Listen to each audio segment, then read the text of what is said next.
In 406, Roman legions in Britain revolted, angered by a lack of pay and support. They overthrew the existing command structure in Britain and declared one of their own as emperor. Constantine III rose to power. A common soldier who rose up the ranks, came to prominence, showing both leadership ability and military capability. Constantine moved quickly, crossing to Gaul with all the mobile Roman soldiers he could gather. In Gaul, he fought against various Germanic tribes, winning several victories against Rome's old enemy. As Roman legions withdrew, Britain was left defenceless. It was left up to the remaining Roman nobility to strengthen Britain's faltering defences. With no more legions to contend with, other northern tribes known as the Jutes, the Angles and the Friesians and the Saxons left their homelands in northern Germany and the Netherlands, venturing for the British Isles in search of farmland and settlements.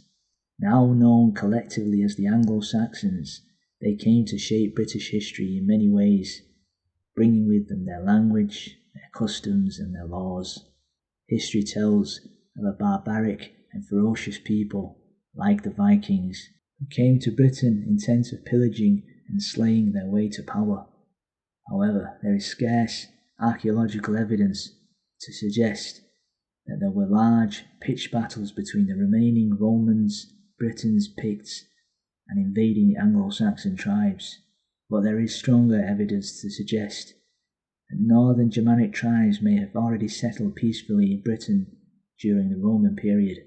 Some of the Anglo-Saxons would have served with the legions as auxiliary troops, and also absorbed into the legions themselves as regular troops. With the burial sites such as Sutton Hoo and the Anglo-Saxon jewellery items uncovered in southern Britain, there is little variance and starker similarities between the designs of the jewellery items and burial rituals of northern Germanic tribes and the settlers living along the British coastline.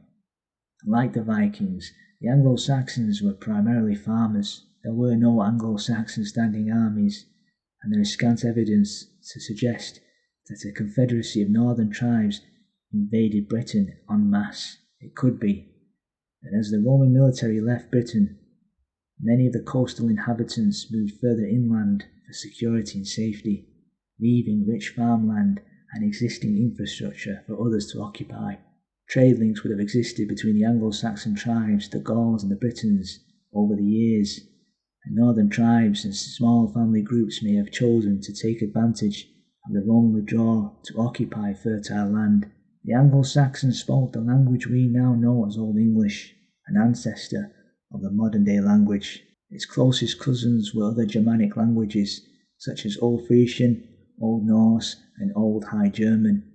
Surviving Anglo-Saxon manuscripts from Anglo-Saxon England show that there were different dialects spoken in different parts of the country, such as West Saxon, Northumbrian and Mercian. The oldest English poem, Caedmon's Hymn, was composed in the Northumbrian dialect of English.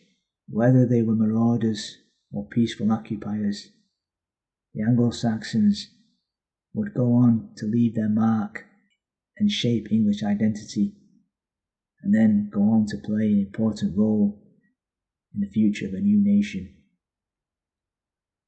Thank you for listening. Until next time.